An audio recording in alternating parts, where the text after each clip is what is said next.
Good morning, beautiful, and welcome back to the guide. More specifically, welcome to a brand new multi-episode, multi-project project known as Operation Hollow. In today's episode, to kick it all off, we're going to need to find not one, but two very specific structures. With something like that on the menu, I figured now was the perfect time, if ever, to talk all about some tips and tricks, little hacks that I use to find every single structure in all of Minecraft.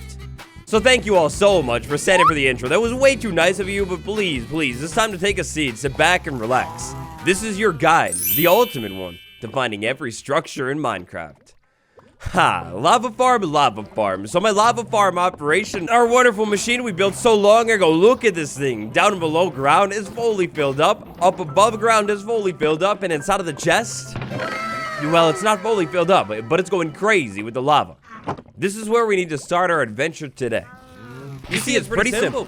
To execute what we'll be trying to execute today, we're gonna need lava turned into obsidian, and then picked up, so I can hopefully eventually link up.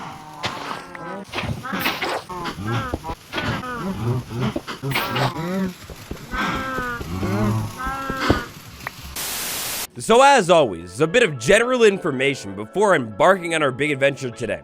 Whether you're looking for a mine shaft or maybe the woodland mansion, structures generate in specific spots. Having a basic knowledge of whatever structure you're trying to find, whether it's maybe the ancient city that generates under a mountain or the ocean monument that's in an ocean, having a basic knowledge of what kind of biomes you might want to be looking for when looking for your structure, that's always the best spot to start. 7 tips, 7 tricks to find every single structure. In today's episode, we'll be going over them all, beginning with, well, I figure we might as well get it out of the way because I don't have it in my world quite yet, but the elytra. By far, hands down, I'm giving you the best tip to find any structure in Minecraft right off the bat. If you're at a point in your world where maybe you're a little bit more mid-game, late game, you got the elytra already, well, great news, you're in luck. Maybe you're trying to find your local plains village. Well, grab your elytra, grab a little bit of rockets, maybe supercharge them up to like flight duration 3 rockets so you can really soar, and then find your nearest plains biome. Or the areas where plains biome kind of usually pop up, say next to a forest. After that, from the sky, all you gotta do is fly around and look around. Thankfully, every single overworld structure, other than maybe the igloo, it's gonna stick out pretty bigly. Trail ruins too, that doesn't really stick out very much, but almost every structure is gonna stick out pretty sorely from the air. You should be able to see it pretty easily. I think we might have also talked about it briefly in the exploration, trying to find biomes episode, but yeah, the elytra is just like the king of all of this stuff. And also, if you got a cave, like, ooh, look at how clean it looks. Not only are you gonna find things really easily, hopefully quickly too, but you're gonna do it in style. Sweet, smooth style. Now don't get me wrong, I love the elytra, and oh boy, do I look good in an elytra too, but I just... this is so embarrassing, but I don't have an elytra in this world, so we need to use a different method. Later that same evening. Alas, and that brings us here, laddies. The most basic way to go out into your world and find just about any structure, that's gonna be the old-fashioned, the tried and true, the manual method. Warning, this method is only for the big fancy ones, the real expensive, the massive flexors, you know, ones like that. What we're gonna do is we're gonna jump on land, and then using our left foot and right foot, or whatever kind of is similar to your left foot and right foot, we're just gonna move. We're gonna do a little bit of movement. Alright, so this place, home sweet home. Oh, the berry merch, the berry collection. I don't know, I kind of was forgetting to say that for episodes and episodes now, wasn't I? The home sweet home. And so, using a little bit of knowledge about how Minecraft terrain generation works, but also a little bit of background information, you could say, in our dear world here, I know exactly where I think I would like to start the search today for a swamp hut. No witch hut. But before we get to breaking down Operation Hollow and that clean name I got for it, method number 2 is the old-fashioned manual method, moving on land by foot. If you're planning on moving on land by foot when looking for a structure, if possible, try and make your life a little bit easier, and make your life a little bit easier by heading over to where biomes should generate, or maybe if you've already explored your world a little bit, where they definitely do generate. Pretty straightforward here if you're looking for the sweet desert well. then maybe start by, you're heading over to a desert that you found a long time ago. Or at the least, if you haven't found one of those, head over to where the biomes start to get a little bit warmer, like say the savannah. Operation Hollow. So, depending on when this episode ends up dropping, you go ahead and take a look at the calendar right now. Or, if it ends up dropping later than expected, don't take a look at the calendar, just use your imagination. Operation Hollow, my favorite time of the year, or maybe like my second favorite time of the year. I can never tell if the holiday season is my favorite, or if Halloween itself is my favorite season. The vibes, the costumes, the atmosphere, the ambiance is so good. We need to translate all of my favoriteness over into Minecraft, I think. And of course, the only way to translate all of that is... No, not with a pumpkin farm. That's too basic, too straightforward. No shade. It's just too straightforward. I've done that before.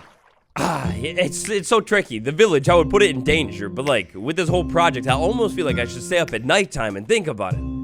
Because it's kind of terrifying. So Project Hollow, no, Operation Hollow. And for this operation, we're gonna set up a couple different farms inside of the world and build. I mean, heck, who knows, maybe even our very first outpost base of the entire world. All of these things are gonna have one common theme, and that's gonna be, well, they're kind of like terrifying and spooky and not so much exactly fun. Now, the first part of this operation that we're actually going to take on in the second phase of this operation is going to involve a swamp biome. Inside of this world, we found a handful of swamp biomes. The first swamp biome that I found, I think it was like generally off that way, but I think, if I can remember correctly, I kind of saw most of it. The second swamp biome, the mangrove swamp biome, don't need to go there, it's not going to be there. The third one, maybe, hopefully, fingers crossed, I really need it to work out, is going to be this one. Relatively close to world spawn. My third tip for finding any structure in Minecraft, whatever dimension you're in, it doesn't matter at all, is use this game to your advantage. Render distance right here. If I'm looking for, say, the swamp hut that's going to blend in and be really, really small, I could do myself a big favor and maybe potentially save a whole lot of time by upping my render distance as high as I can bear, and then maybe using either Optifine Zoom or something like a spyglass to see really, really far. Bonus tip with this one, get as high as you can. Right, so I kind of have to let the land load in a little bit here, and sure, maybe this isn't exactly the highest vantage point in the land, maybe that would be a little bit more like it, but from up here on top of this tree with a high vantage point, I can clearly see that the swamp, it continues and continues, and that's perfect for me. Using the game's raw power and mechanics to my advantage, I can see that the swamp is big, and you know how it goes? I mean, you know what they say, the bigger the better, and specifically, whoa. Oh, that's evil looking heart rock right there. That's a heart right there. Oh, that is beautiful. Do you guys think I really should abandon the entire base, start over from scratch with a sniffer farm, and build on that thing? You let me know down below. Hey, and by the way, while you're headed down there, if you haven't yet, tap that like button. Thank you so much. Swamp hut. So for Operation Hollow, we're gonna need to find ourselves a swamp hut. I'm really hoping that I could maybe find one, stumble across it inside of this little biome here. If I'm not able to find one inside of this biome, well, you know what, I'm not even gonna think about it, because I don't really exactly know where any other I don't know where any other swamp biomes are. Oh, I think we done it. Making my way downtown, my heart is racing fast, and pumpkins, even more thematic theming. Oh, this is almost like kind of perfect. Not really a part of Operation Hollow, but definitely on vibe. For sure, it checks out. Now, Operation Hollow, this part of it, I'm a little bit nervous. The last time I built myself a witch farm in survival Minecraft, well, that's gonna call us back about 5 years or so. A lot of knowledge has pulsed in and flowed into my brain since then. I have a lot more smarter ideas when it comes to redstone. I have a perfect design in mind. And judging by the look of my world right over there, I've got the perfect structure in mind as well. The witch hut. We've done it, the witch hut. It's been a long time since I made a witch farm, but I kind of think I know the basics. We won't be making a witch farm in today's episode, you stay tuned for that. But that's perfect, it checks out. Location. What I need to do now at this point is definitely link this thing up with a portal. For now, I don't think I need to really get too close to it. It's clear that I have it there. I think these coordinates right here, -928, -418, that's going to work pretty much perfectly. If I could have a nether portal drop into my world, land like right there or approximately, that'll be more than good enough for the future.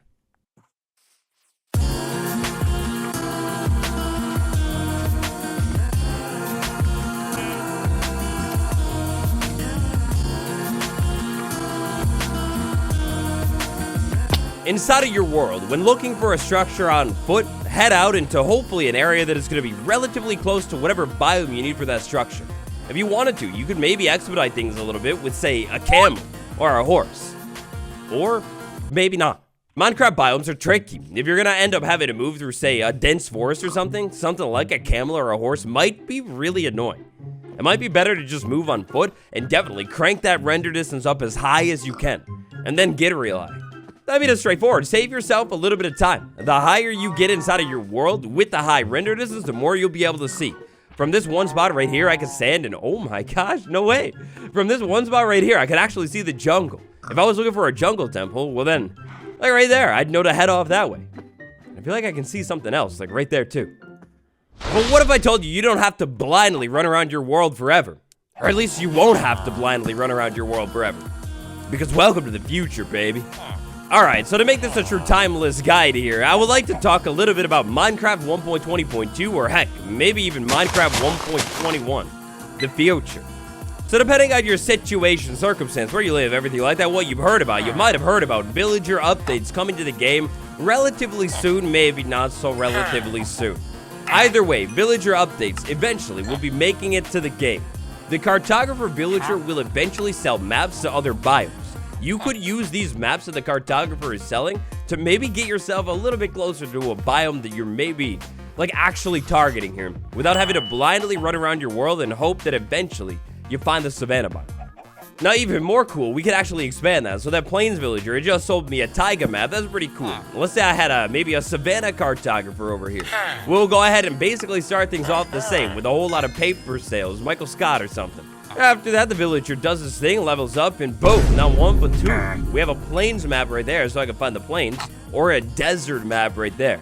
Maybe I have no clue where the plains biome is, not a problem. No clue where the desert biome is, not a problem as well. So take a look at this chart right here. It's a beautiful chart made by Nenbon, or at least like the dev team or whatever. This chart is showing off that from one biome, you can basically find every single other biome. And for the biomes that don't have villages but have villagers, the swamp and the jungle, instead you'll find a structure inside of that biome, the swamp hut or the jungle temple.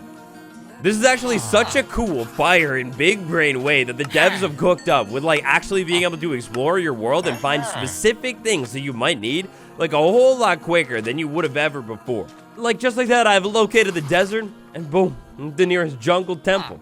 I kind of like could use this map and actually just figure it out. It's so nice. Oh, but that's not all. Welcome to the past, baby. Alright, I guess I should say the current day. Welcome to the current day. Cartographer villagers. You could still kind of, a whole lot less so, but like you could still kind of use these things to locate specific biomes. Or more so like a couple very, very specific structures. We're talking the Ocean Monument, the Woodland Mansion. Cartographer villagers will actually, oh no way, that's so close. Cartographer villagers will actually be able to sell maps to both of those structures. But yeah, so these maps, they're a great way to find these structures relatively quickly, especially if you've already got some kind of trading emerald operation set up inside of your world. It's really not that expensive at all. Negative 928 and negative 418. When inside of the nether, that turns into negative 116, negative 52. Alright, so how do I want to do this here? Negative 116, negative 52. I was thinking maybe what I could do is basically carry on this hallway from this hub, like go straight down to maybe like negative 52, then I guess cut all the way over to negative 116. Is that a smart way to do it? Yeah, I guess that's an easy way to do it. That's an easy way to do it. You gotta be a little bit more safe while doing it, but yeah, this should probably work.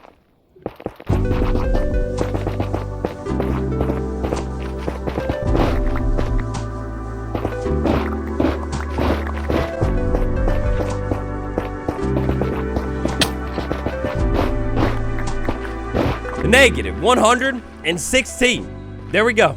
Alright, so our proper nether hub system, or at least like transport stuff, perhaps that is part of the operation, perhaps it is not. I won't be able to tell you right now.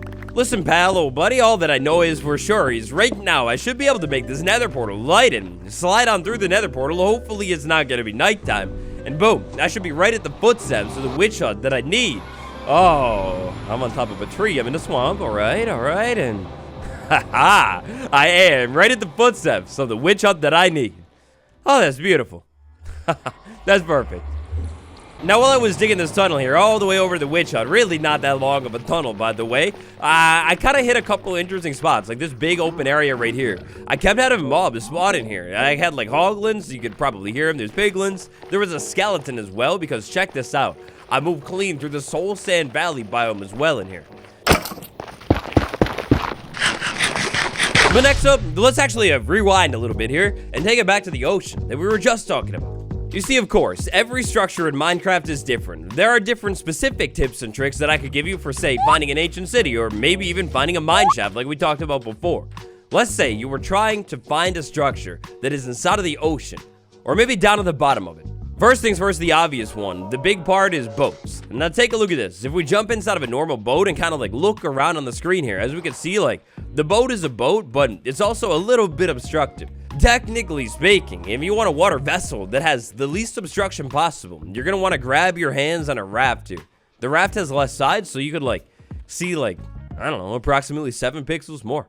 Now the next step here is take a look at the water. It's pretty, like, watery. I guess the warm ocean biome is not the best example. It's kind of lit up and you can see through it, but definitely, like, the deeper blue biomes, the water can get hard to see through. Let's say this was my guide survival world, and then I'm trying to find the nearest ocean ruin, maybe shipwreck or something. I would jump inside of my raft, I would drink this night vision potion, and just like that, all of the water becomes 100% transparent, see-through. I can now clearly see there's a shipwreck with maybe, if I'm lucky, fingers crossed, arbor trim over there, or maybe, by looking around a little bit longer, shipwreck right there.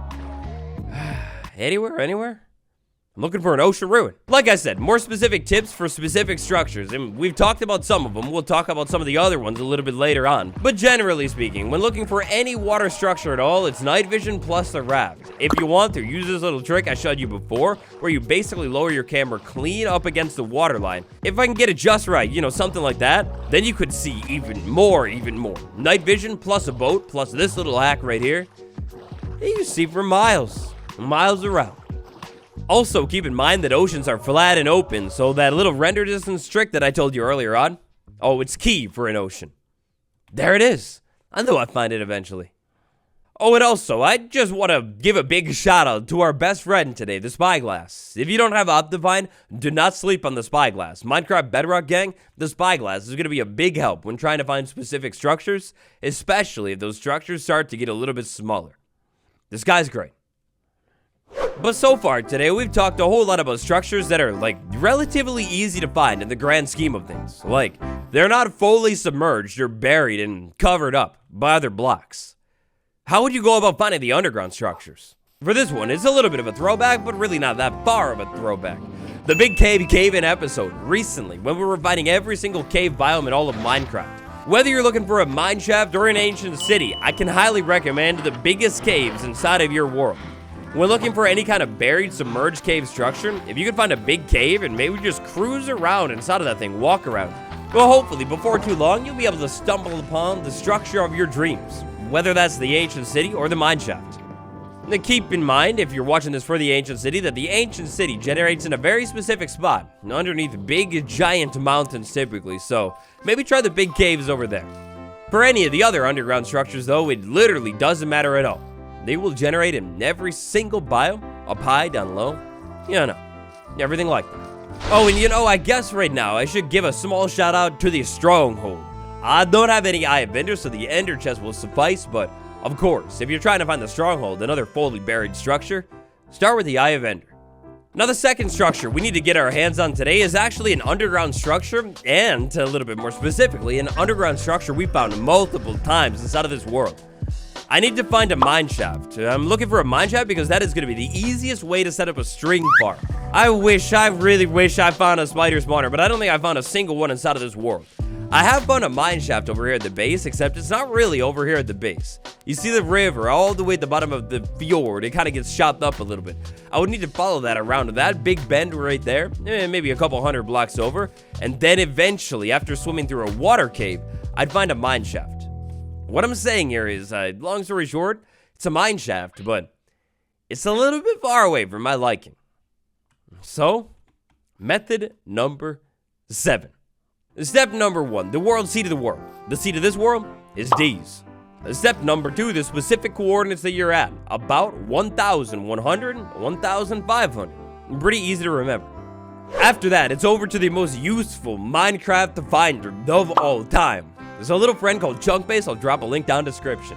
If we slide over to apps right here, we've got an app for locating just about everything inside of Mineshaft. You could also tap on this spot right here to know literally everything about your world, like every single structure, all in one. Biomes too is pretty great. Now for today's episode, I'm going to do something very unusual that I don't usually do.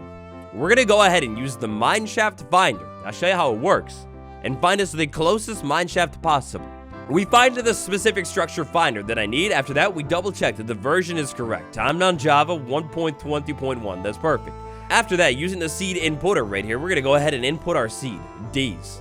Then, down here on this big map right here, I can see specific locations of mineshafts all across my world. Now, I'm never going to remember all of this. These are like random numbers. All that I'm really looking for right now is what is closest to my base. That is 1,100, 1,500. If I hit go, that's me standing there right now, and look at that. There's one like literally right there. I don't know. We're going to have to take a look in game and see how far that is away, but allegedly, I should have a mineshaft like, oh shoot, it's like a couple chunks from me. 1,043, Y coordinate, we have no clue. Then finally, 1,420. Those are the coordinates, allegedly, of the closest mineshaft to my little base right here. And to now we speak about a moral dilemma. This chunk-based cheating isn't not cheating. It's totally your call. You be the judge of it yourself. And in my opinion, I don't think it's necessarily always cheating. Maybe I'm biased, I don't know, but I would say when you're setting up your base and you're trying to ensure that you have something that is actually like close to your base so you could like have ease of use, ease of access, everything like that, I don't think it's the biggest thing in the world. I also kind of think that it changes once you've already found a structure. Like in this world, way over there beyond that hill, we've already found a mineshaft, and we found a different mineshaft back over at spawn. We talked all about how to find the mineshaft, like in the game, everything like that. And I want to find a spider spawner that is as close as possible. Of course, we have no guarantee that we're going to have a spider spawner here, but 1,420, 43. 43? No, back this way. 43. Sliding back over to the other half of the base to get a little bit of much needed coal. Oof, I'm running low. That's not good. And now, the moment of truth. Is the chunk-based thing accurate? Is it not accurate? At this point, what I think I want to do here is maybe, like, dig a staircase from this meadow, and very likely, I'm gonna have to dig really, really far. Like, we're talking all the way down the fjord and probably beyond. Ugh. Anyways, it's time for a staircase. We're gonna dig a staircase down this way. Eventually, I'll make a turn, I'll swing back down, and keep going down until eventually, I hopefully hit a mineshaft. If CHUNKBASE is wrong on this and it wastes my time, legally, I will litigate. And perfectly fittingly, actually, for this exact moment in time together, it's time for today's comment of the day. For getting deep slate, an episode making a branch mine would be great. So that comment is from the episode where we talked a little bit about building houses. Down in the comments of that episode, I actually saw a couple other similar comments from you guys saying like, hey, yeah, do a mining episode, branch mine, something like that. That's a great idea to get deep slate, and it could be useful. I think it's not a bad idea. I highly consider doing it, but that's where I hit a little bit of a predicament. You see, my friends, this world was loaded in 1.20.1, and that's what I'm playing in still, because I'm waiting for Optifine 1.20.2 to come out. In 1.20.2, diamonds are like, they're so much more abundant.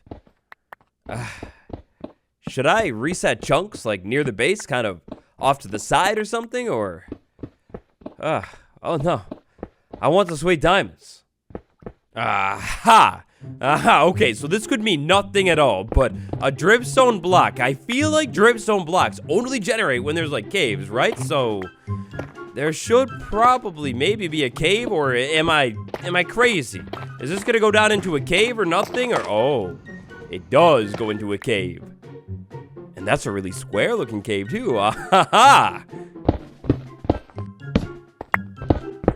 Alright, so before we do anything else, we'll clean that up a little bit, and then I guess we'll just wrap around right there. Okay, what in the world have I hit? Is this what I was looking for? Or is this something else?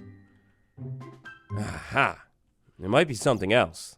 Let's see. Let's take a look through here. It looks like we've got tons of copper. We've got a little bit of cave stuff going on with mobs inside of it. No, not so quick. Back up, back up. Actually, a whole lot of cave stuff going on. A whole lot of cave stuff going on and a sweet, sweet mine shaft. Haha. So it does right. Ayo, but this is kind of the perfect moment, not gonna lie. Give me a second. And yeah, I'm not gonna make that mistake again. I saw it. I got cooked in the episode for like the mine shaft. I can obviously come back to all of this stuff down into blocks. Duh.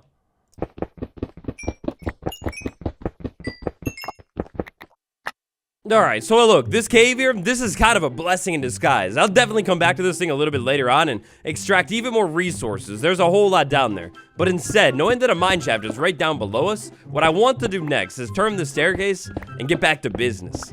Let's keep going.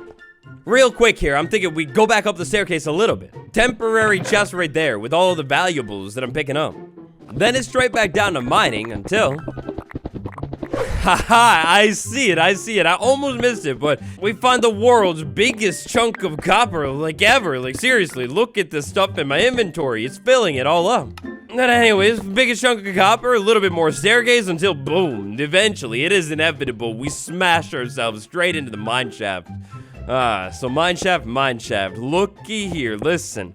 What I need to do inside of this mine shaft is manifest, oh, no way, like right into the starting room, too. Oh, it's crazy. Anyways, the ores, the resources are really, really great here, and I love it and all, but all that we really need to do here today is look inside of this mine shaft until we can find a spawn. Running around this mine shaft, this is some weird generation going on there. That's gotta be an aquifer, yeah, water. That's so weird. My, what in the world is this? A name tag? Multi-shot. All right. So moving around through this mine shaft, I'm hearing glow squids somewhere inside of the walls. That makes me think aquifers are all around here. And aquifers are all around here. Spider spawner is right there. But aquifers over here with glow squid. We could totally build a glow squid farm over here too. And I wasn't even planning on doing that. That's so cool. I love when that works out like that. But anyways, more importantly for us today, spider spawner of the day. Here we go. Somewhere, this spider spawner has got to be located relatively underneath our base. Because we're relatively underneath our base. Yeah.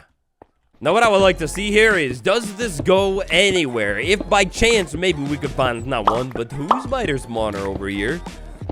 Well, two would be beautiful. But it's a dead end.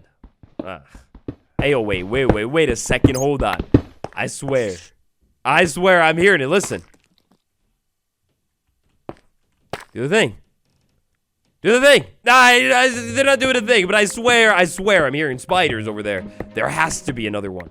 Or at the least, like they spawned and they moved somehow, but that would be a little bit of a stretch. Spider spawner. Where in the world is spider spawner? Not this way. Oh, it almost sounds like it's over this way instead. Spider spawner. Where in the world is spider spawner? Alright, so, spider spawner this way? No. Spider spawner this way? No. Okay, so look, it's close. I can tell that this thing is really, really close. There's another part of the mine shaft. Let's see. Oh, no way. I mean, I was thinking I was finding a lot of copper. I kind of just assumed dripstone caves, but no way. Oh, that's so cool. Got a copper ore vein, too. No way. Oh, that's amazing. All right, so a little bit of a problem here. It sounds, I know they are. It sounds like they're right above me, but a little bit of a problem here. Proximity-wise, we might be too far away for awesome epic double spawner. I might be able to cook something up here, but that's a little far. Carefully and cautiously, we will move into here and slowly light it up. No, spiders, get out of here. No. You're making me chop the cobwebs out with my sword. I don't even mean to do that. No. All right, there's the spawner. If I can get some light right there, that should be good. That should cut off all the spiders, but all the spiders. No more spiders. So sorry about that. You had your good chance. You decided to climb up and do nothing. That's on you. Oh, and a little bit more treasure, too. Oh, what is that? You're hiding the treasure from me. No. Alright, so this corner of the mine shaft is crawling with spiders. It's probably... Well, now that I think about it, this might be close enough to the other spawner. Like, wait a second, look at it this way. Hey, wait, those are maybe the first beet seeds of the world. Oh, that's beautiful. I'm gonna come back for those a little bit later, a little bit full right now, but thank you so much. Yeah, anyways, here, look at it this way. We got a spawner right there, and this was queued up with spiders somehow. That means at some point that was close enough to it. Maybe that point was while I was, like, looking at this spawner down here. I don't really know where it is. I didn't get the quartz. Aha, here it is. So we have a spawner right there. If I walk straight down this way, I have another spawner right over there. I'm willing to bet that, like, within 16 blocks of the spawner, I could probably find a spot, like, some point, like, relatively, like, over here or something, that both of these would be active at. Like, if I'm standing over there, I bet, I can almost guarantee that both spawners are going to be active. Oh, we got a project in our hands, laddies. We got a beautiful project. And so, mineshaft, a giant raw ore vein that we'll have to talk about a little bit more later. And most importantly of all, spider spawners.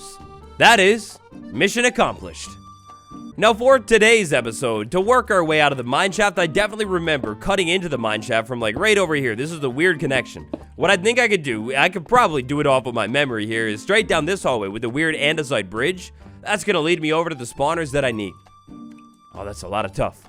I'm really tempted to continue exploring the rest of the mineshaft. Tempted to continue. Aha, name tag. I knew we'd do it eventually. I'm tempted to continue exploring, but I think right here, right now, together, this is the perfect spot to call it. From the sky to the land to buried deep, deep down under. Those are some methods that you could use next time you're looking for any structure inside of your Minecraft world.